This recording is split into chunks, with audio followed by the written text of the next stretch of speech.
Hi friends, I am collecting a tree from ruins area. It is a sacred fig tree, aka Ficus Religiosa.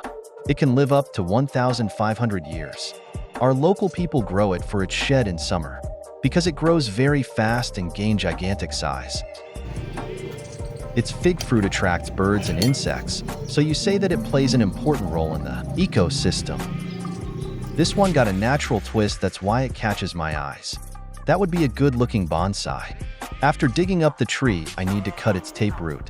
You can see that there are almost no feeder roots. That's why when I was collecting that tree, I was not sure that it was going to survive, and my concern was about to be true after potting. It got almost dried, but with help of the rainy season and special care, I barely managed to save this little pet. When I was collecting this tree that day, I collected another one. If you want to see that video, there's an iCard on top and link in description. I recently started vlogging my trees, but I have been training for the bonsai for years. It all started when I watched a scene of a bonsai exhibition on TV. That few seconds of the video scene was mesmerizing to me. Until that time, there was no video streaming platform available where I can watch tutorials to learn that living art. Even Google was not as informative as it is today and cannot afford to fly abroad to learn. So my only reliance was books. But books can't show me the practical demonstration. So all I learn is by doing it myself. I made a lot of mistakes.